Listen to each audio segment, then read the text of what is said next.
Welcome to the Heart of SIRS podcast. I'm your hostess, Melanie Joy Pensack, here to share heartfelt conversations with folks recovering from SIRS and with those special people serving the SIRS community. The podcast was created to help bring awareness to the physical, emotional, and mental experiences of folks navigating SIRS day to day. The world needs to know what SIRS folks go through for deeper empathy and understanding. Through stories and vulnerability, we can help the world understand the winding journey of SIRS recovery. Thank you for being here to open your mind and to open your heart.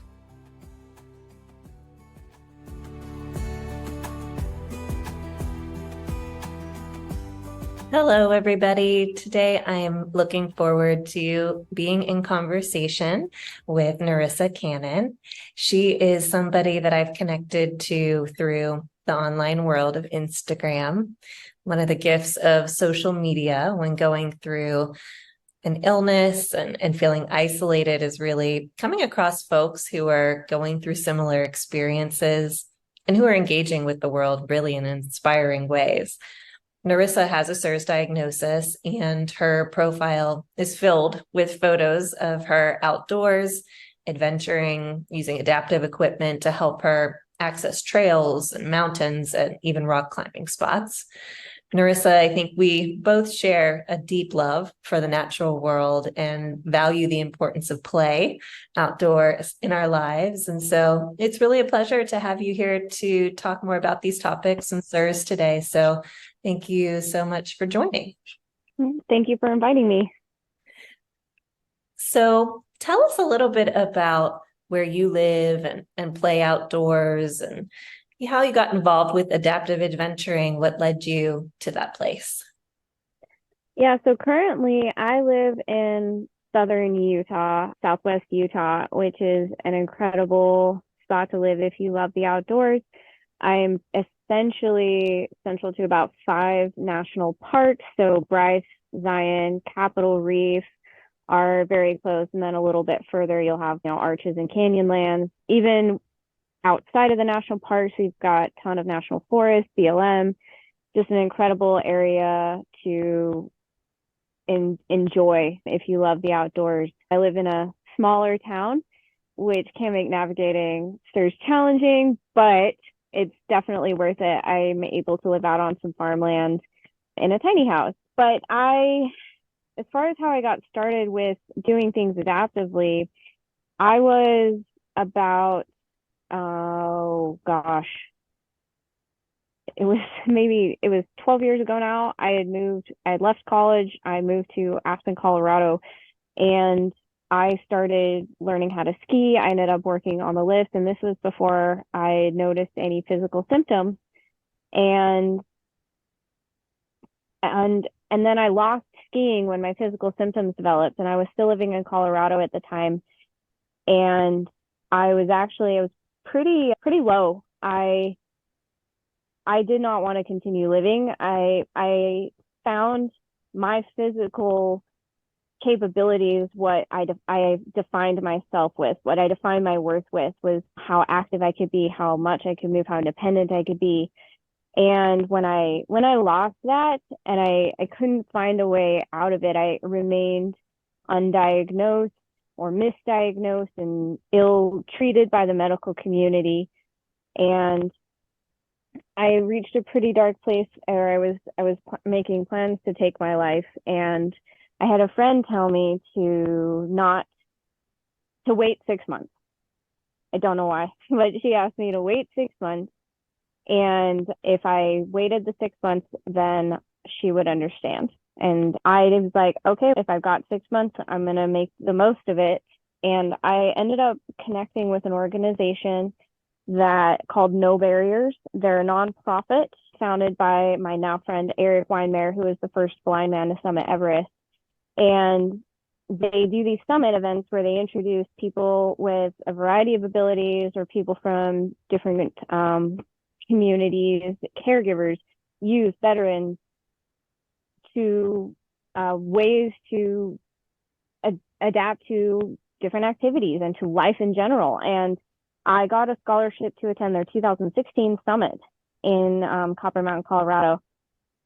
And I didn't really know exactly what to expect, but it was the first time since I got sick that people were looking at me with what I had to offer instead of where I was weak. When you're seeking diagnosis, everything's focused on what's wrong with you, what's going wrong, how is your life bad today. And this was the first place that elevated what I still had available to me.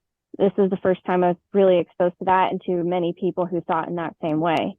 And so through that, I ended up partnering with a company that makes hiking wheelchairs. And so I started using one of those and seeing where that could take me.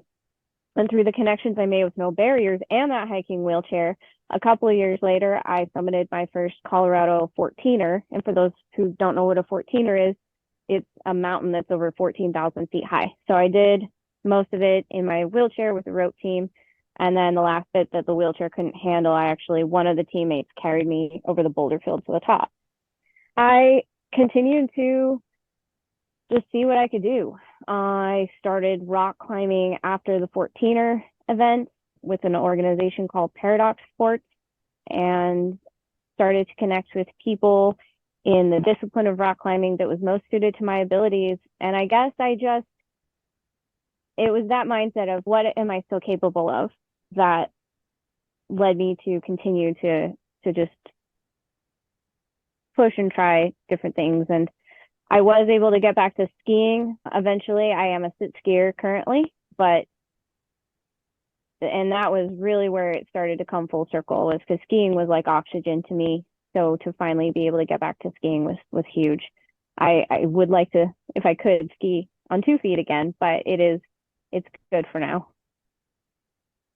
That's so powerful. Thank you for sharing so honestly about your journey and how you ended up there. It is so true that when we have an illness, so much time is focused on what symptoms we have, what's wrong. And on some level, that's the world you're in. You're trying to figure things out. So it makes sense. But what a refreshing reminder that there is also this different way to look at what's going on in our lives. And it's really interesting to me that you were able to get past that mental hurdle and find some purpose through being outdoors and being able to show up again outside. I know for me, going through my experience, I've had physical changes and my legs were hit really hard. My arms have been hit really hard.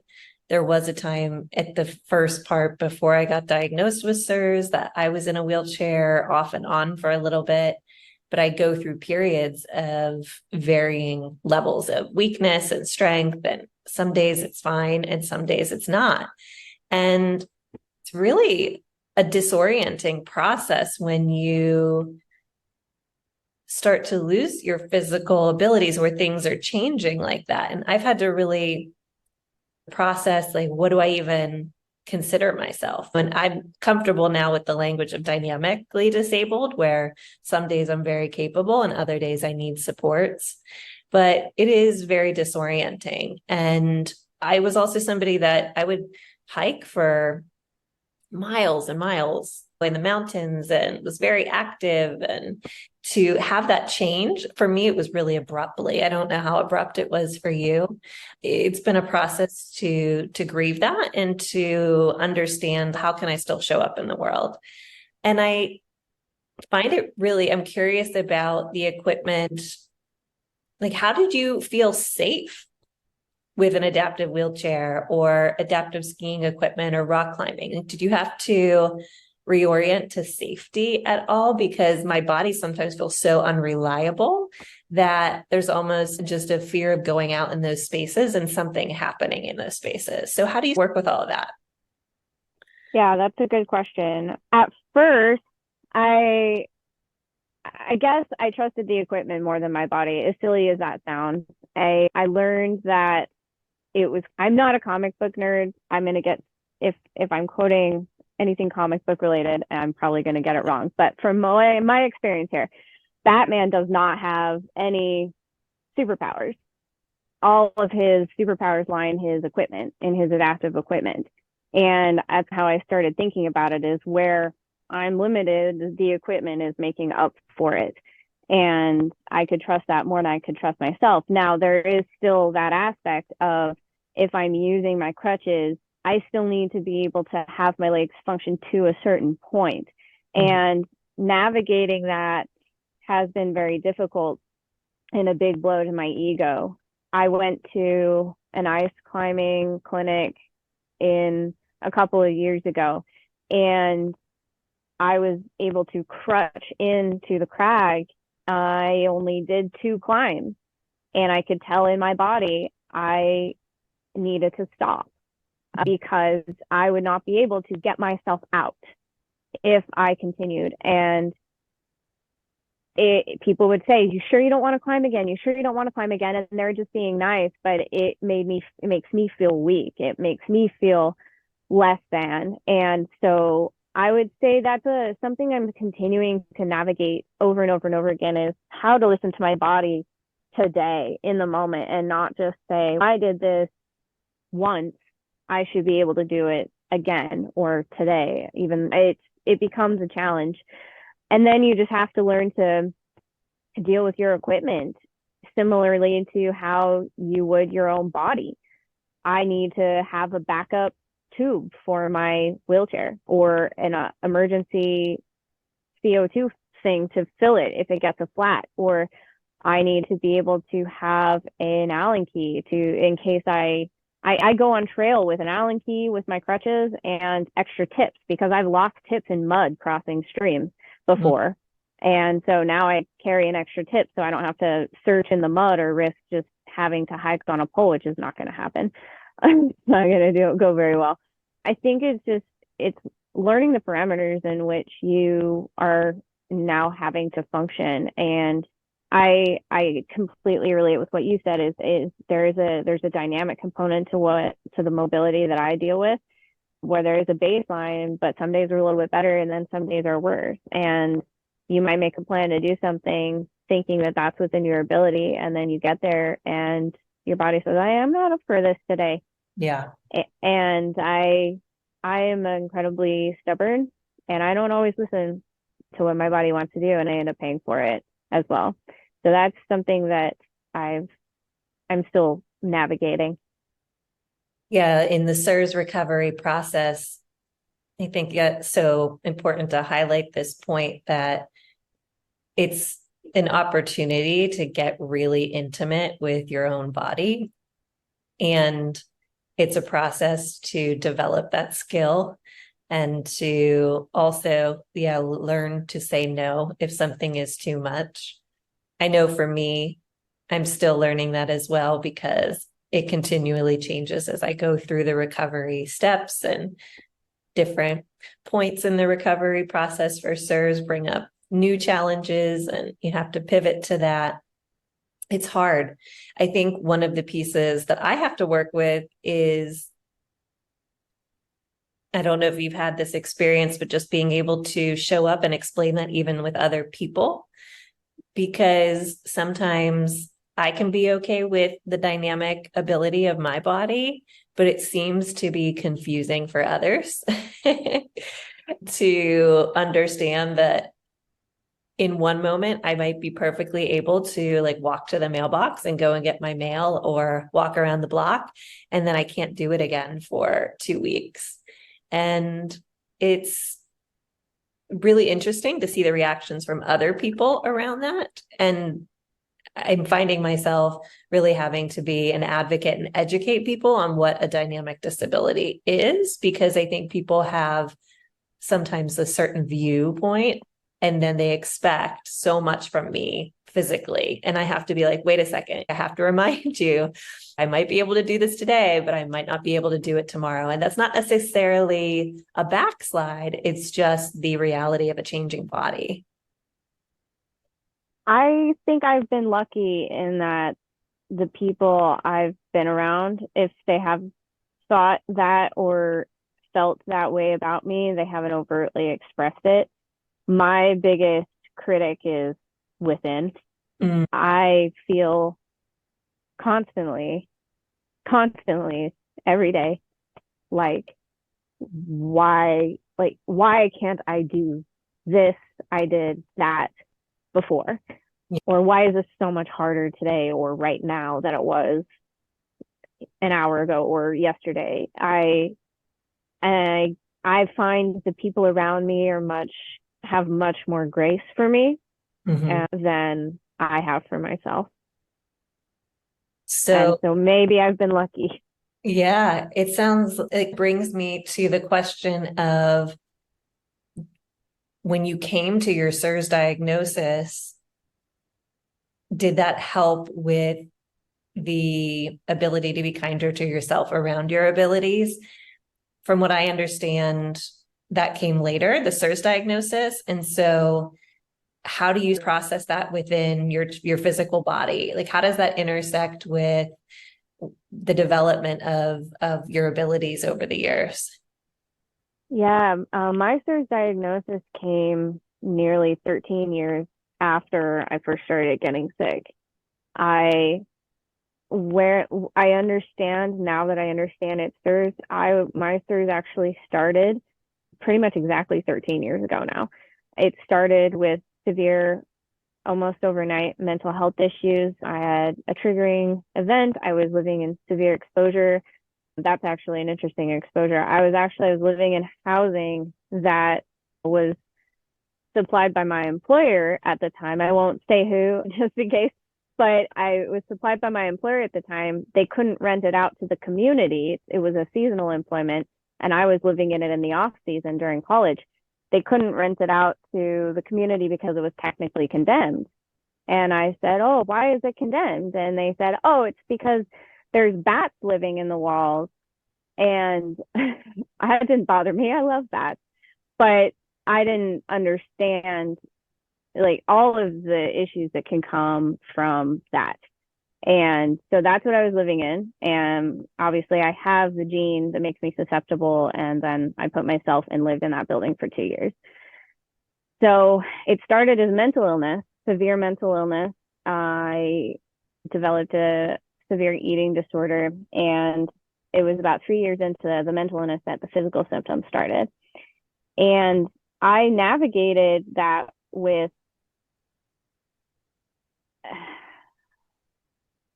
eventually I came to an identity of undiagnosed, living in ambiguity, finding ways to push forward in ambiguity because I knew I learned it 2 years about 2 years into when the physical symptoms started that if I was going to wait for a diagnosis to move my life forward or enjoy life, it was never going to happen. And I developed an identity around enjoying things in ambiguity and how to navigate getting adaptive equipment with no financial support because when you're undiagnosed, you can't get grants, you can't get insurance help, all of that. And that's the identity I lived with. And I identified as disabled, but not sick. I left sick far behind. And then I got diagnosed with SIRS only 4 months ago now. And I've been actively in treatment for 3 months. And it's been another reestablishment of my identity where now I do feel like a sick person and I don't like that, to be honest. Mm. It's not just that I'm disabled, but as far as am I able to give myself a little more grace? Yeah, I'm able to actually give other people a little more grace. One of the things that I would get really frustrated by is when I pride myself on my memory and I would remember very clearly something happening and somebody else would remember it differently, or I wouldn't remember something that someone says happened and it made me feel crazy. And then when I learned about SIRS and how it's affecting my brain, I've had the neuroquant, I know where I have atrophy in my brain. That is a proven thing that I have. And I understand now, oh, I literally just, I don't remember that that happened and I'm sorry. And I don't put that on other people now, that I don't remember. I don't get angry at them because I don't remember something and I think they're just trying to make me, I don't think they're just trying to gaslight me. So it has allowed me to have more grace with other people. But I think in some ways, if I'm being completely honest, having the CIRS diagnosis now, I'm like, okay, now I know what's wrong. Now I'm going to fix it. And I'm going type A on that side of things. And Yeah. I'm not really giving myself grace. I have pushed myself pretty hard already. And I've, I'm learning with a current setback I'm experiencing that you can't force anything, really. I could, if my doctor asked if I wanted to go, I've got some dysbiosis, some bacterial growth in my gut, and she was like, do you want to do the gut protocol while we're doing all this stuff, or space it out? I'm like, was it counterindicated? Would it affect anything negatively? And she said no.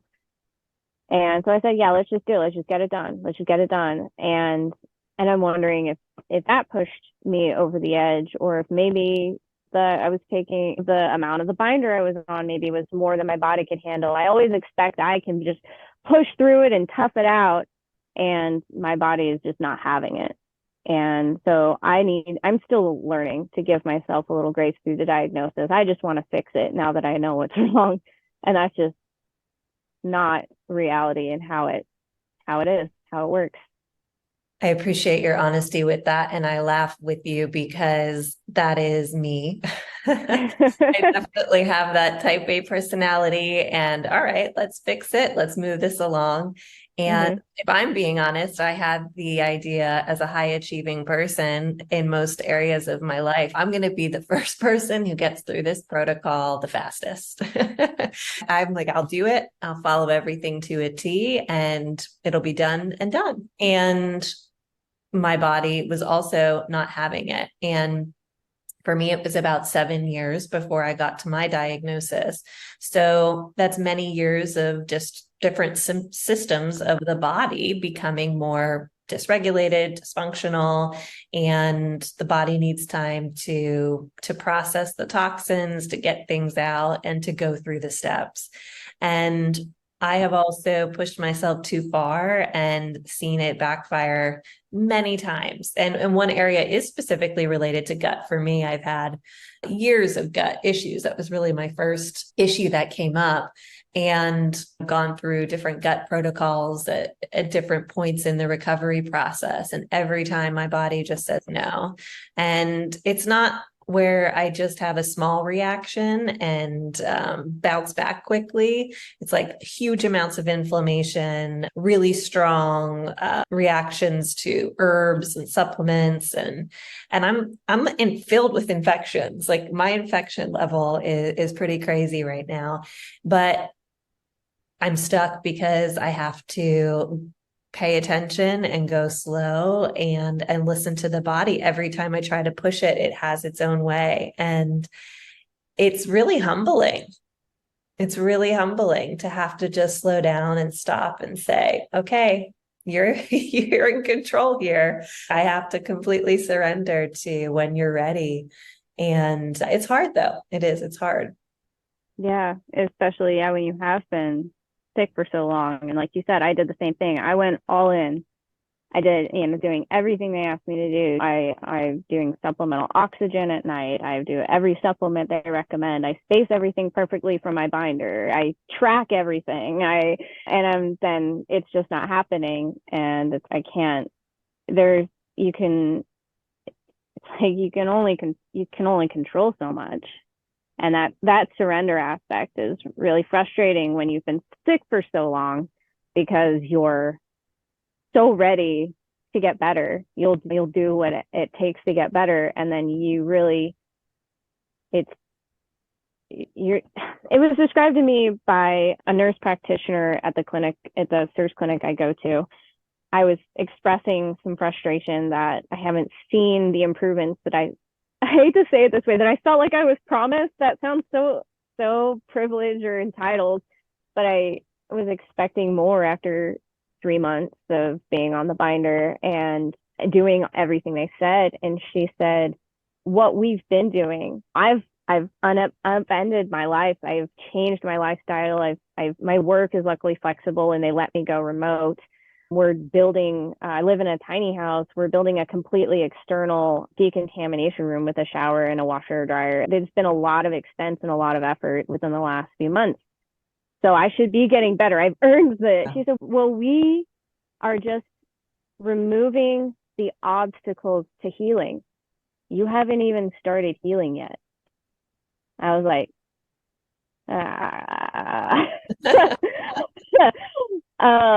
Truth. it was really hard to swallow. But I honestly, I repeat that to myself multiple times per day. And I hear all of the cliches of healing hurts.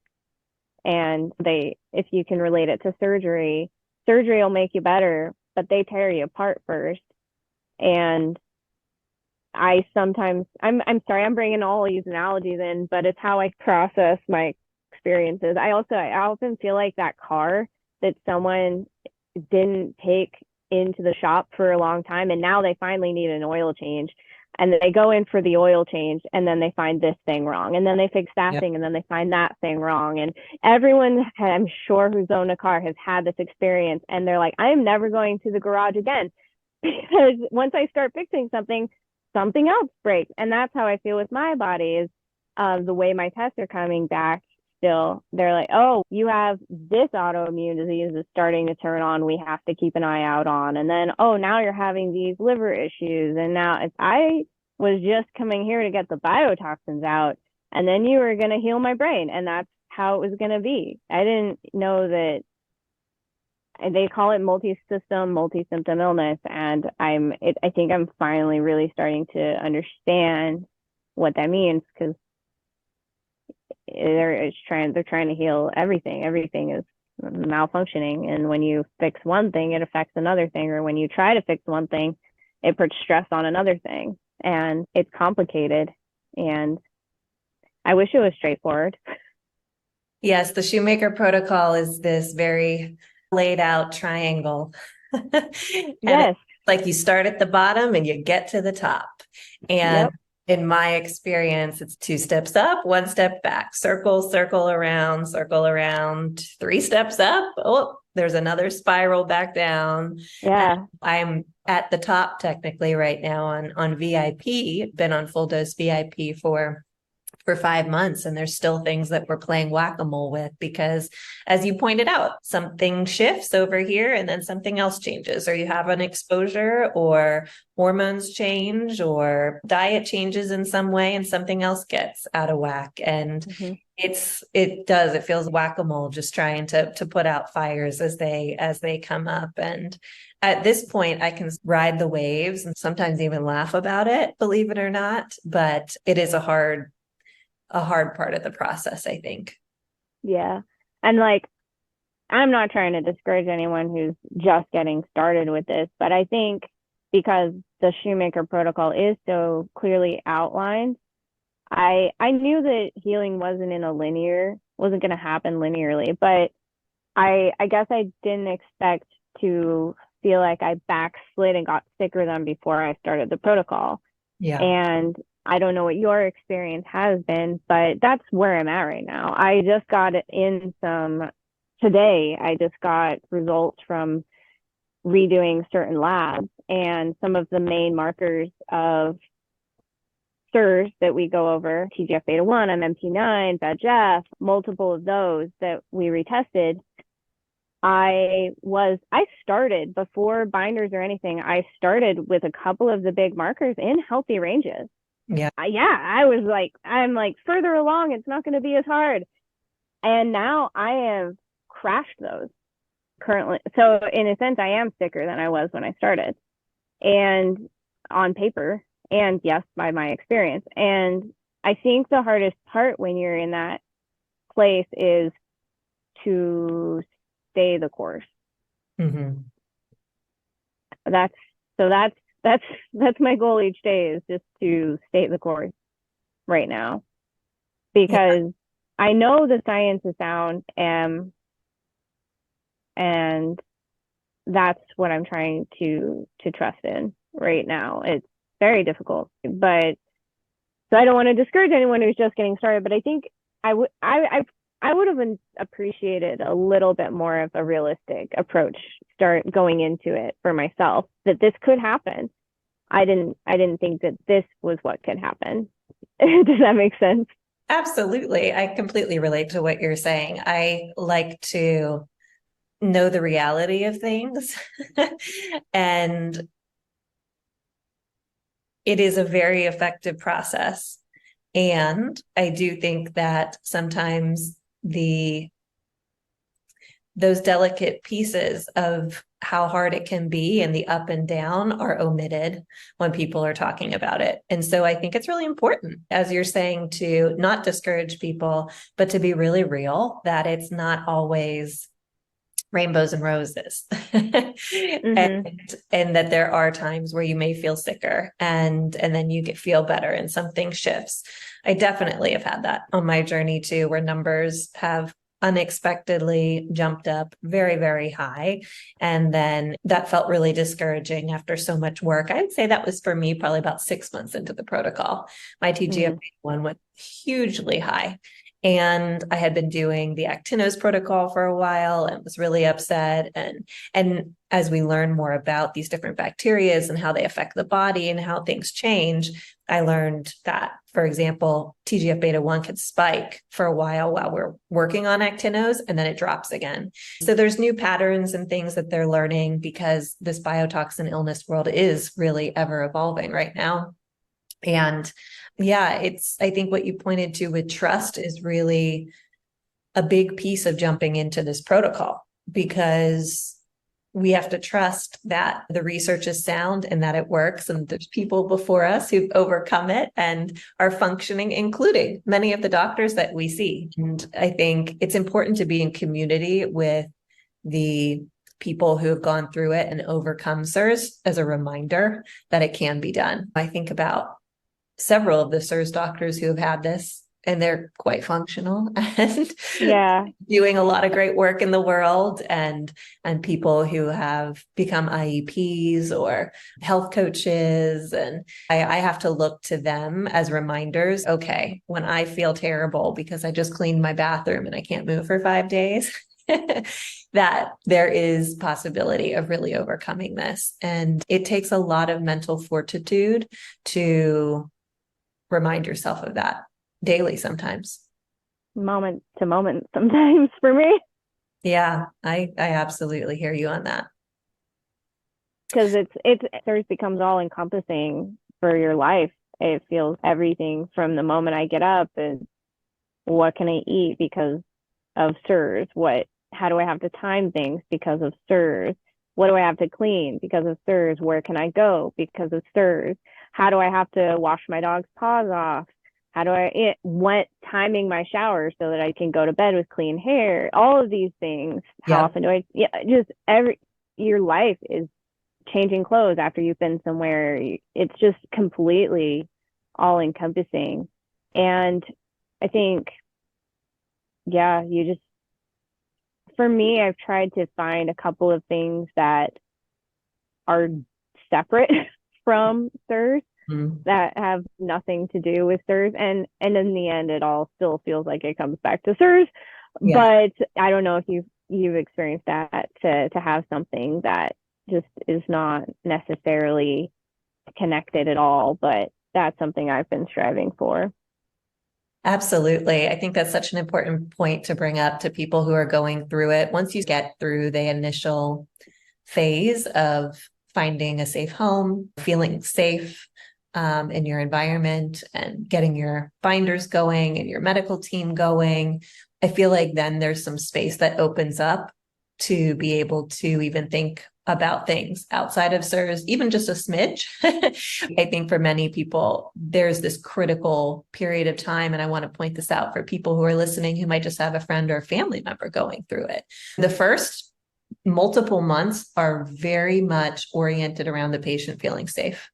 because our fundamental safety is threatened. Where we live, our beds, our bathrooms, everything we do becomes unsafe. And so during that time, there's no space for anything else but finding that home, getting your medical team going, and figuring out your food, your medicine routine, and everything. And then I would say, in my experience working with people and going through it, once you're maybe where you are, I don't know if you can, let's say like around 3 or 4 months, it's okay. Maybe there's a little bit more space to occasionally think about something else. And for me, yesterday was actually my birthday. And I just made a commitment that the whole day I was not going to do anything related to CIRS, because so much of my life has been revolving around the diagnosis for the last 15 months. And so it was so wonderful. I listened to my favorite music. I used to salsa dance. And so I was just sort of like letting myself think about that and move my body a little bit to some of my favorite salsa songs. I was writing because I enjoy writing a little bit. I was looking at the clouds outside and just allowing that time with nature and watching some television shows that really like uplift my spirit. And for example, Queer Eye, love Jonathan Van Ness and the Fab Five. Like anytime I'm feeling low about myself, they just really bring me up. And just remembering like who I was before CIRS and what I enjoyed, talking to friends and more creative endeavors, I think for me are things that have gotten pushed to the side and are really important to tap into when I have the energy to remember a different side of myself. That's awesome. I love that. I'm curious as we go through this, and I know one of the random things I wanted to bring up about CIRS that I saw on your Instagram was about you making CSM capsules. So I was wondering if you'd share a little bit about this. I want to frame this a little bit for people. One of the binders that we have to go on that removes the biotoxins from our body, cholestyramine, and the short abbreviation for that is CSM. And it is a white powder that you mix into water typically, or you can mix it into juice. And it is terrible. It is chalky and pretty gross. It sticks to your throat and on your teeth and everything. And I've actually been drinking this 3 times a day, 30 minutes before meals for nearly 15 months, because I still react to actinomycetes, a bacteria, so I still have to be on it. And I call it my cholestyramine cocktail now. I put a splash of bubbly water in it, and I put a little applesauce in it, actually, is how I end up getting it down. That's my cholestyramine cocktail. But I saw on your Instagram that you're making your own capsules, and I just think that's brilliant. So I was hoping that you could share for all those with CIRS out there what you use, how you do it, how you came up with that idea. Yeah, I try to keep things in my diet as clean as possible. I've been low carb, no sugar, no grains for many years. And even before CIRS, for the last year, I've been mostly meat based. And so I don't drink juice. I don't have these things in my diet. And so when the cholestyramine came into effect, I knew I would go for people listening, there's different types of cholestyramine you can get. There's some that mix well, that have artificial sweeteners, which really aren't that great for a lot of people in CIRS because that can cause inflammation. So it's a double-edged sword, but they do mix better. There's a little flavoring in there. But for me, I knew I would go with the pure resin powder, like you talked about, Melanie. And I have this, I'm also have to be dairy free. We found through testing that I have inflammatory reactions to dairy. My options, if I'm not drinking juice and really eating much in the way of sugar and trying to get the cholestyramine in, are very limited. I have this coconut milk that's literally just coconut milk and coconut water and some xanthan gum, which is a natural thickener. And so I was mixing with that and it was fine. But when you get up to that full dose of cholestyramine, you're drinking 16 ounces of that a day, because each one you have to do 2 to 4 ounces. Yeah. And that was I did the calculation of how much that's costing me, and it's not very convenient. I even got these little, if you are still mixing the liquid, here's a little tip.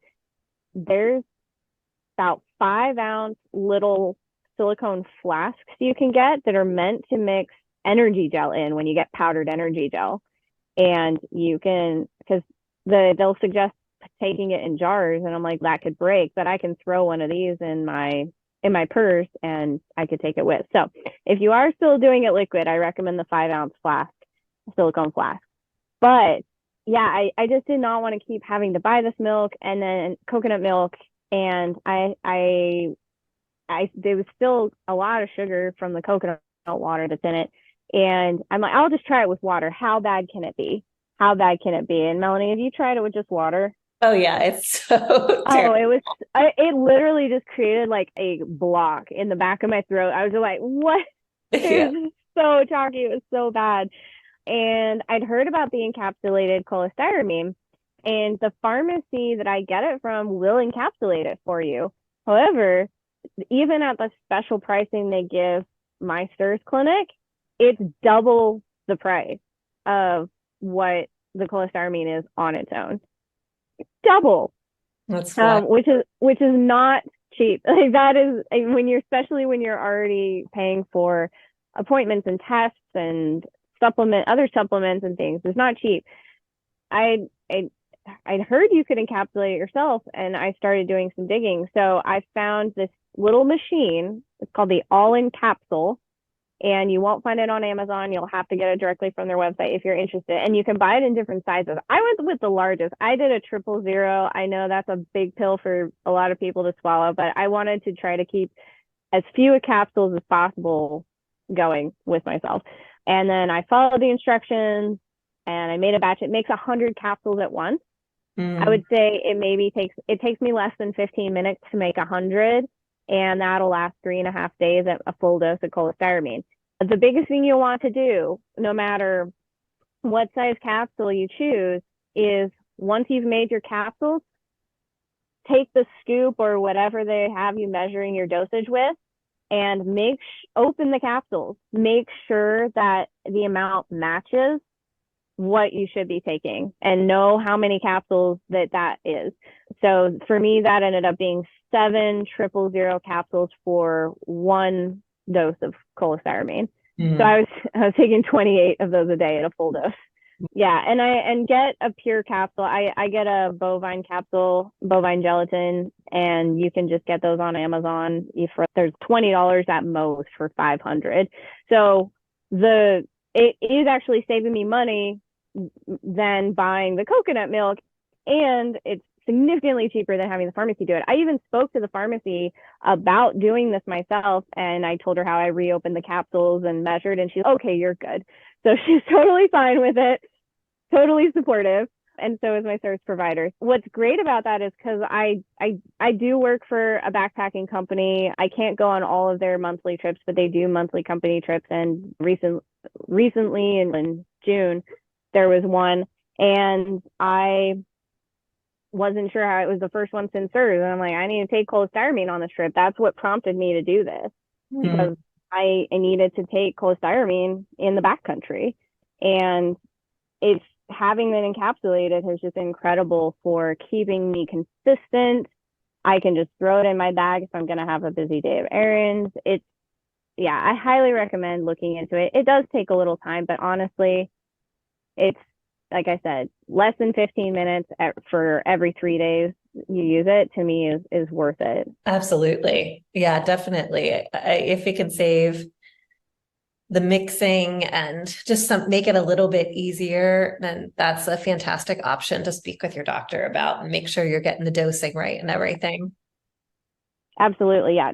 That's my big thing is don't guess based on how the capsules look, because capsules can alter how it can appear. There was somebody in the SIRS group that I'm a part of that did it, and after I did mine and I mentioned how I opened them and measured, they're like, oh, I was just eyeballing it, but I guess I was taking like half of what I should have then. So it's really important to make sure you are getting the dosage right. So make sure that happens. But yeah, I won't I'm off cholestyramine at the moment with the current setback and the symptomology I have, but I've got today I spent time encapsulating my latest batch and it's ready to go for when they can start me again. I won't go back to mixing it. Less dishes too. When your energy is limited on SIRS is a plus. Yeah.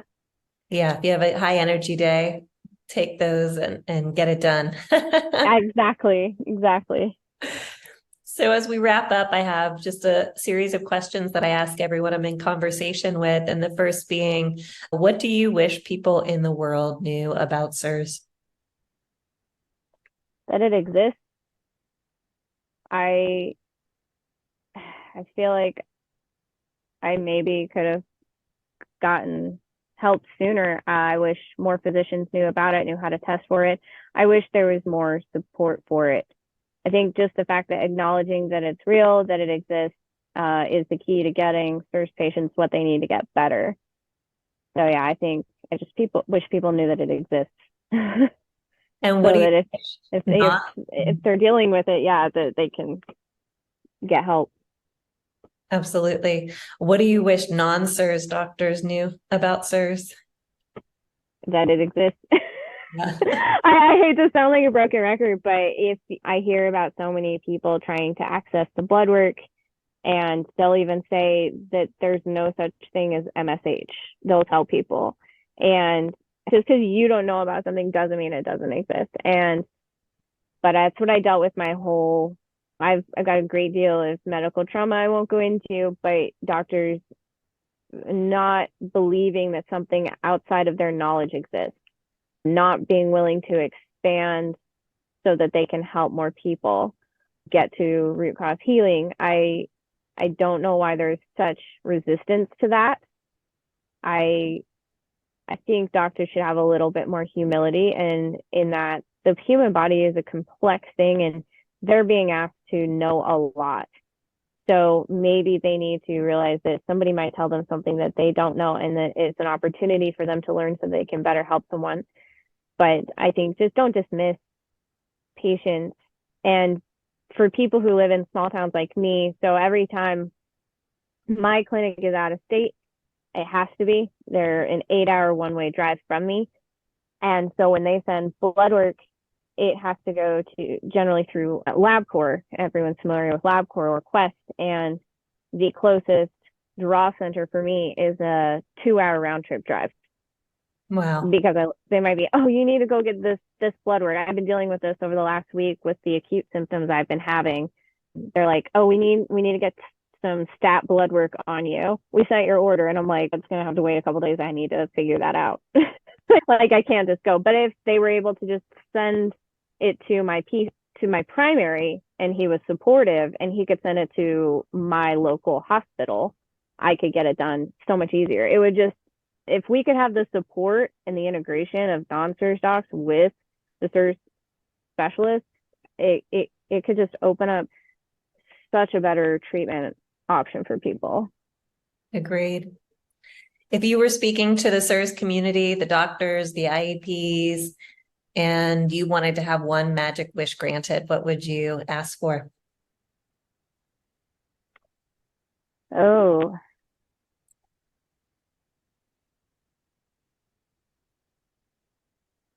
I would wish for there to be more of them because I think more people are learning about SIRS. I think that's a good thing in that people are going to finally start to get healing. But I think they're overtaxed right now, and there needs to be more people who can do it. And yeah, the SIRS docs and the IEPs that are currently existing, I would wish that they could become mentors for a new generation that could come in and continue to help people. And last question, especially with you being a newbie on the SIRS path, you sound very optimistic today, but what really keeps you hopeful day to day? I think just the fact that other people have gotten better. Some days I I wonder if maybe I'm too far broken to heal, but I have to think to myself, what makes me so special that I think that I'm the one person this won't work for? That it's gonna look different. It's not gonna be a neat pyramid, and I was given 12 to 18 months, and I think that's what most of us are given. An average of like 12 to 18 months. And the reality is that depending on your physiology and how thirst has affected you, me, it may be less and it may be more. But from everything I've understood, that as long as you follow the protocol and the plan, you will heal. And I think it was Dr. Dorninger I heard one time say the people who aren't getting better, it just means that something got missed and they just need to dig more. Maybe there's a latent infection, a root canal that failed, or that there's always more to look at to make sure you can heal. The body's complex.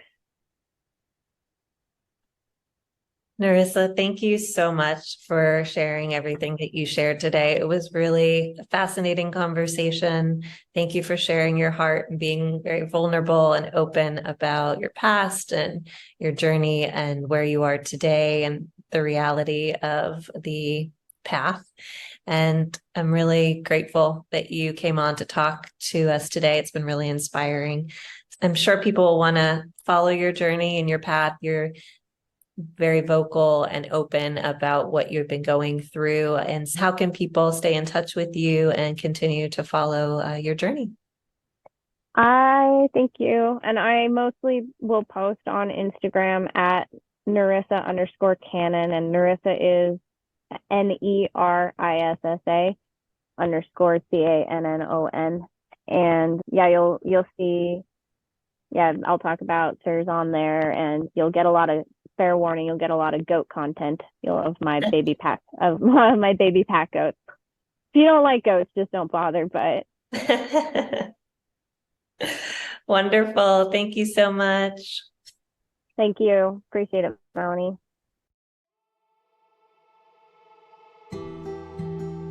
Thank you for listening and for your kind attention. To keep in touch, follow the Heart of SIRS podcast on Instagram. You can visit melaniepensack.com/the Heart of SIRS to donate. Your generosity helps to keep this podcast growing. May the awareness of SIRS spread far and wide, helping to change millions of lives for the better.